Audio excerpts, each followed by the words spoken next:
Today on First Cup, we've got some follow-up on yesterday's conversation about taking a break from training.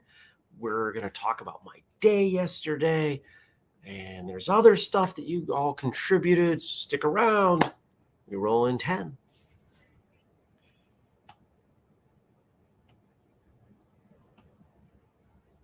Three, two, one. Good morning, everyone, and welcome. Today is Wednesday. It's December 22nd, 2021. My name is Jeremy, and this is my first cup of coffee. Good morning, Daniel. Good morning to all of you, whether you're watching live, you're watching later, you are listening. I appreciate each and every one of you. Thank you for joining me for my first cup of coffee. Good morning, Dennis. I had a really solid day yesterday. I did. I got some work done. I got some other work done. Went up to the co-working space, drank a bunch of coffee. There was very few people there. I wore my, I don't think I've worn it on the show, so many of you have probably not seen it, but it's been on social media and I've had it for years. I have this great Christmas sweatshirt, and it's a Tyrannosaurus wearing a Santa hat. It's awesome. People love it. And so I wore that. And just to give you an idea of how skittish people are at the co-working space about talking to people, 2 people commented on my sweatshirt, and I think only 2 others even kind of like noticed it. Now, you can't miss this thing. It is in your face. It is very bold. And that made me really sad. It's not a judgment, but I was sad. I had hoped it would bring more joy to more people. That's why I wear it. If I'm going to wear something ridiculous, it's going to make me happy, but hopefully it's going to make others happy. Good morning also to Jenny and Nathan and Tommy and Frank and Mark. Ooh, look at all these people joining live and even chiming in. Look at everybody. This is great. I'm drinking out of the coffee is a language in itself mug, which you got 2 months. 2 months to grab it. 2 months and a couple days. Daniel playing the curmudgeon of the group. Who can blame them? I don't like talking to people either. People are overrated. Well, this is generally a pretty friendly group of people. And we're in a friendly spot. Vermont's pretty friendly. And Burlington's even friendlier most of the time. I don't know. But I came up with some things that I got to do for 2022 for planning, planning ahead on, what apparel we're going to make and when and how that relates to some of the other things. One of the things I did yesterday, I had a conversation with a public relations firm because we are entertaining hiring one. I'm not sure why, but we might need one. But maybe not. I don't know. I know that we're going to keep doing what we're doing because we're seeing some success, but are there people we could partner with that would help us see more success faster? I don't know. Maybe. So we keep trying. I keep having these conversations, these meetings, and see if there's a fit. I like the person I talked to yesterday, but I'm not sure if it's a fit.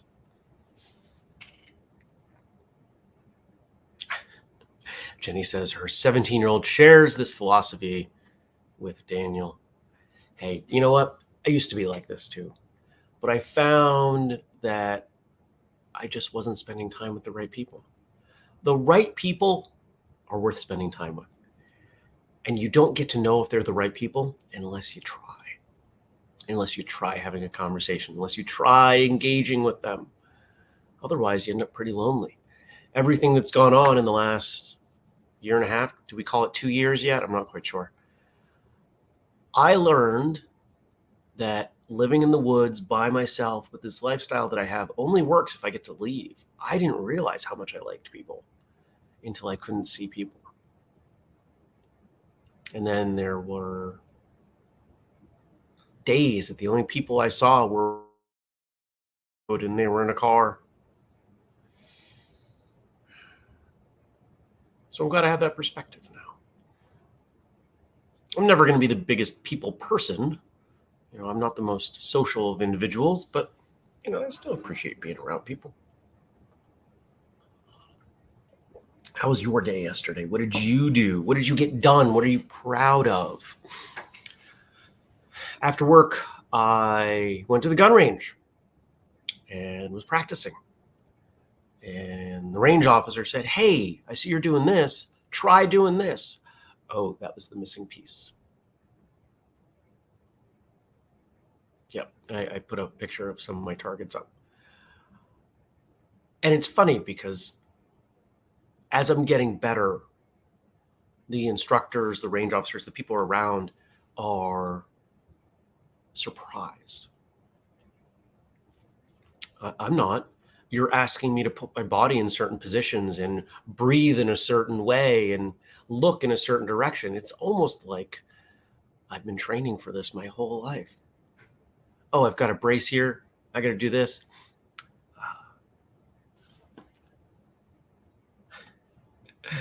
Frank says, I probably take seeing people for granted since I work in retail. Tommy says, there are reasons I live alone on top of a mountain with my dogs. I understand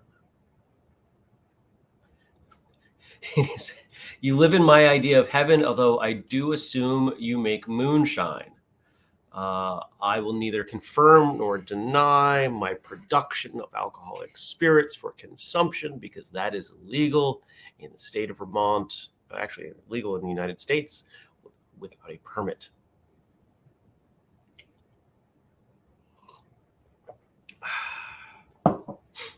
Fun fact, if you've ever shot guns before, they give you two stances that you're supposed to pick. And I shoot in Sanchin, my feet like this, because I'm way more grounded. They're like, do this. I'm like, no, that's a terrible idea. That's only good if you, no, I'm doing like this. And they're like, okay, that's fine. It's clearly working for you. And then I went to the gym and that was fun. And then when I left, I played with the gym dog for like 20 minutes and he was really excited. His favorite thing is I just shovel snow at him and he catches it and eats it until he drools. And then we have to take a break because he's kind of a dopey dog. He's a great dog, but he's kind of dopey. So I got to make sure that, he doesn't choke on snow because he's the kind of dog that could choke on snow. Then I came home, made some dinner, watched some TV, went to bed. Pretty solid day. Today, a bit more of the same. Got a couple meetings, got to leave the house for a thing. I got to get my passport photo taken. I got to renew my passport. It expires in like March or April or something. And I don't have any trips planned, so I might as well do it now instead of waiting until the last minute. I took my passport out a couple weeks ago. Hey, when does this thing expire? Ooh, yikes. Yeah, let's get this done. So, and it's going to get cold tonight again. Yesterday's weather was decent. Oh, I think that's it to report. I think that's all. Why am I so burpy this morning? I don't know. I don't usually burp this much.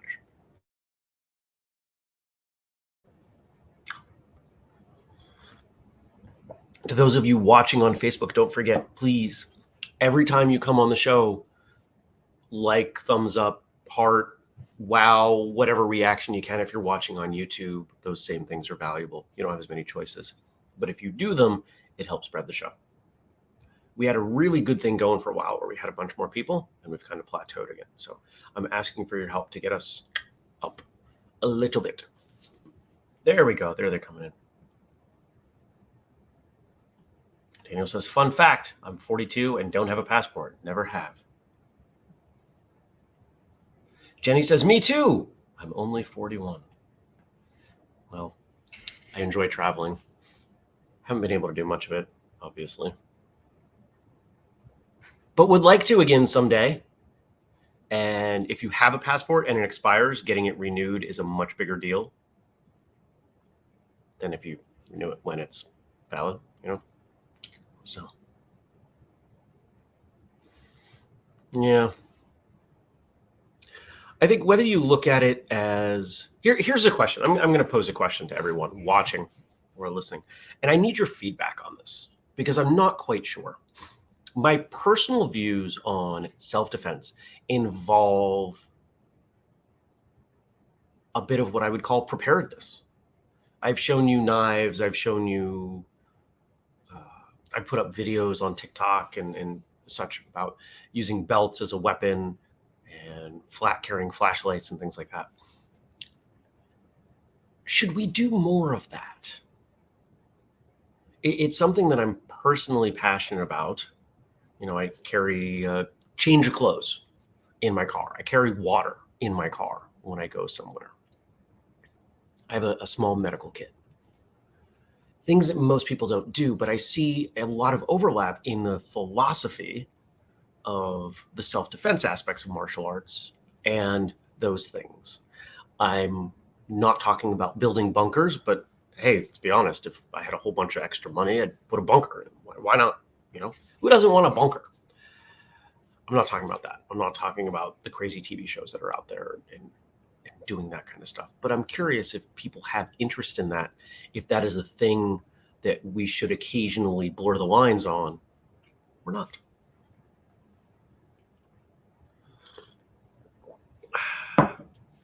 Tommy says, I have a small backpack in my Jeep as well. Good. All right. Now, today we've got some feedback from Josh following up on yesterday's conversation, then posing another question. And Frank, okay, I'm going to start with Frank's today. I'm going to try to pronounce this, the Dongzhi Festival. In China and other parts of East Asia, winter solstice is marked with a traditional festival called the Dongzhi Festival, falling between December 21st and December 23rd. It is celebrated by the Chinese, Japanese, and Koreans, but only Macau recognizes Dongzhi as a public holiday. The Dongzhi Festival is celebrated on the shortest day of the year. Its origins can be traced back to the ancient yin and yang philosophy of the cosmic balance and harmony between two opposites. In Chinese philosophy, yin and yang are two opposite forces, shade and sun, dark and light, cold and warm, north and south, passive and active, female and male. While the two forces may seem contrary, they are in fact complementary, interconnected, and interdependent. There we go. There's no yin without yang, no yang without yin. Their dynamics is seen in all forms of change and difference, from the annual cycle to gender roles.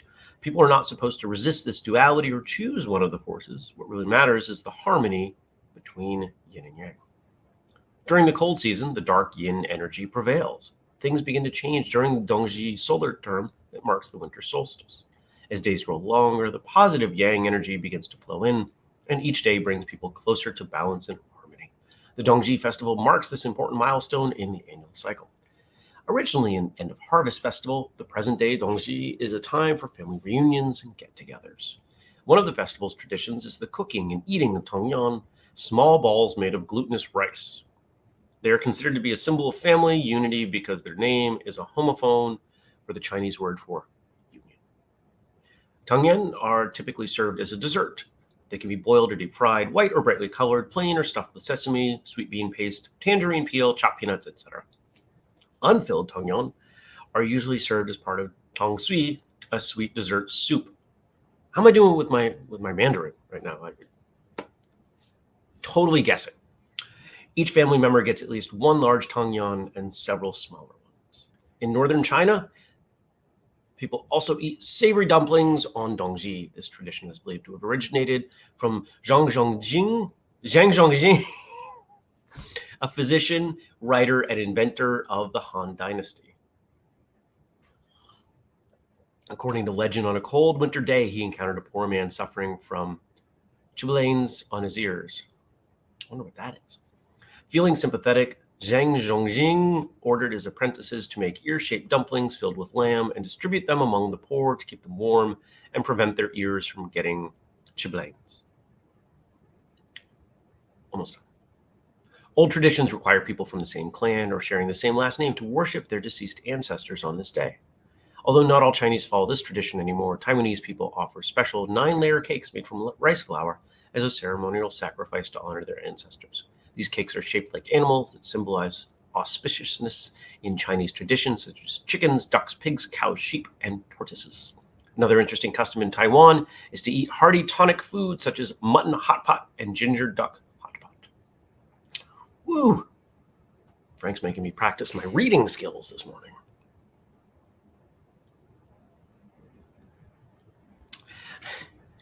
It's funny. Tommy picks out the only one that I know I'm pronouncing wrong.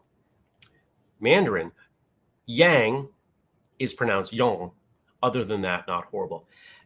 I was probably mid-20s with 20 years of martial arts under my belt before I realized it was yin yang, not yin yang. And it's been really difficult to change it. I know in my brain it's yin yang, but I still say yin yang. Yes, Frank, you certainly did. Frank says, I gave your tongue a workout this morning.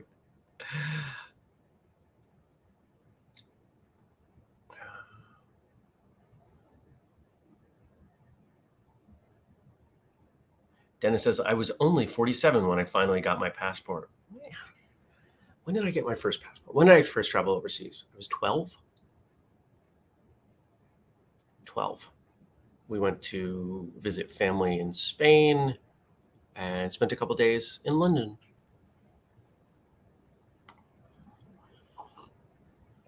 Went to the tower, saw the crown jewels, walked around, ate terrible food. I just remember being so hungry because the food was so awful. Everything we ate was so bad. And then flew home. It was exhausting. It was a long trip. All right. And now Josh gives us some things to talk about. Before we move on, I like the solstice. I like this idea that things get, we've reached to the bottom and we can rebuild. Things get more open, brighter, lighter, more beneficial, whatever. And I don't think it was last night. I think it might have been the night before, but we had a full moon. And so I'm going to bed last night and there are moon shadows. I don't know how many of you live in a place where there's so little ambient light that the moon casts shadows, but I live in a place like that and I absolutely love it. So I'm going to bed and, there are moon shadows on the solstice and there was just something that felt particularly special about that. Who knows?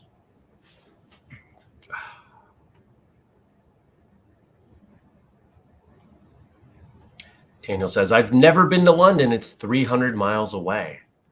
Wow.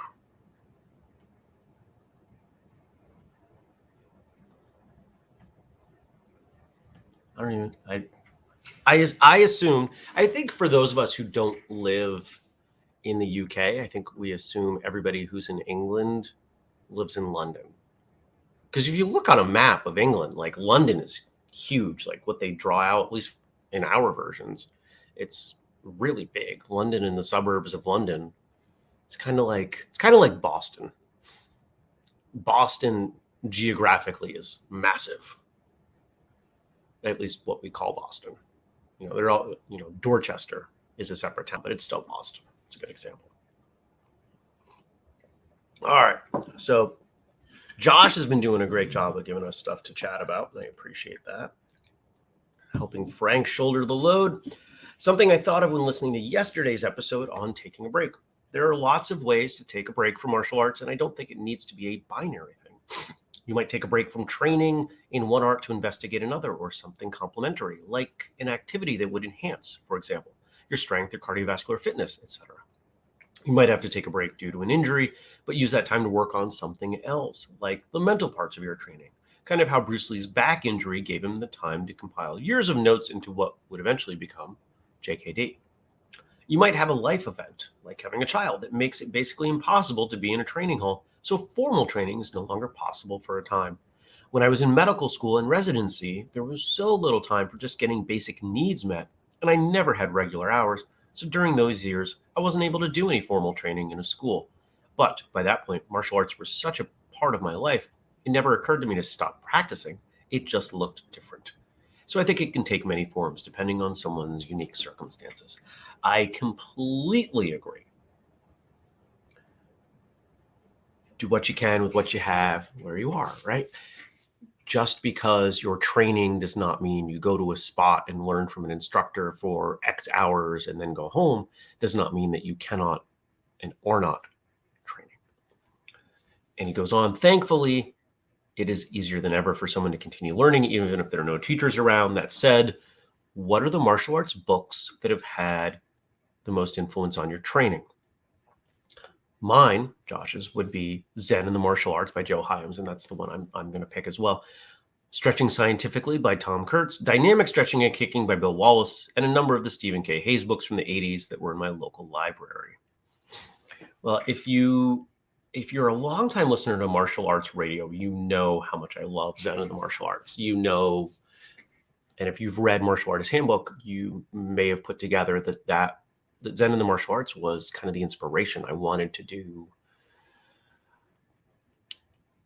I'm not saying I did, but I wanted to produce something that was kind of an updated version of that concept.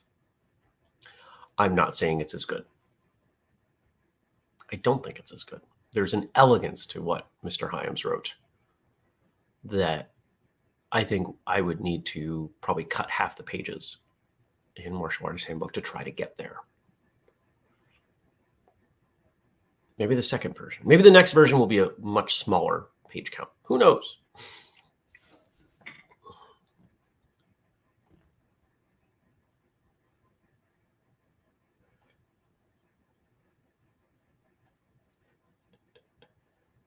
Everybody in the chat's talking about London and Daniel talking about why he doesn't go to London, and everybody else saying why we want to go to London and what we think about London. And Dennis is comparing it to New York. He says, sounds similar to New York City compared to upstate. New York really could, maybe should be 2 states. It's so massive and so different. Very true. Talk to somebody from Poughkeepsie and talk to somebody from Manhattan. These are not the same people. Not even close. Or even more so, probably Rochester and Manhattan, Brooklyn. Doesn't matter which borough. I've spent a little time in New York City, not much. So I'm curious, for those of you watching live, books. What martial arts books have been influential on you? Josh mentioned a few. Let's see. I don't know if I can call Way of the Peaceful Warrior a martial arts book, but I think it comes from a martial arts mindset. And we've talked about how, I've mentioned various times there are 3 books that changed my life. That was the first one. And even though the protagonist in the book, there's almost no fighting, and his pursuit is gymnastics and not martial arts, it really resonated with me. And I remember how much it resonated with me. So we could probably kind of lever that one in to fit an answer to the question.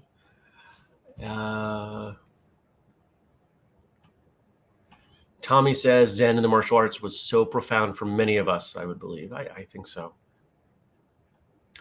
Dennis says Moving Zen by C.W. Nickel. I'm not familiar with that one. I'm thinking about what's on the bookshelf over there. Bruce Lee's Jeet Kune Do writings, of course, are pretty powerful for a lot of people.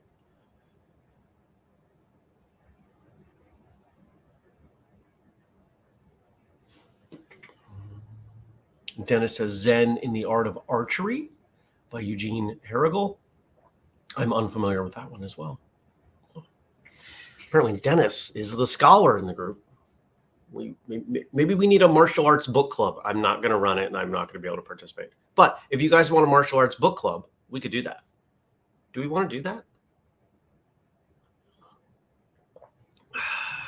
Yet one more thing.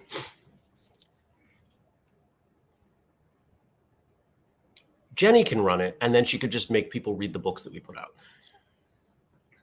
All right, today's book is this one. Everybody go buy it. We wouldn't do that. Although that would be an interesting way to get some sales. Oh, Daniel says book club on the whistlekick Discord. We're not doing a Discord server. I pretty much tell my clients, they're like, okay, well, it's in the company Slack. I'm like, I'm not doing it. I'm not doing it. Well, that's over there. And then we've got the company Asana, and we do use that. No, I'm not doing that either. You're not paying me enough for me to add 2 more things that I need to check. Because remember, you're not my only client. And they've all been okay with that. If it's important, you email me. If I need to know, you email me. I am not going to sit here and sift through what inevitably becomes company social media. Not doing it. And for those of you who don't know, Discord is essentially the same thing.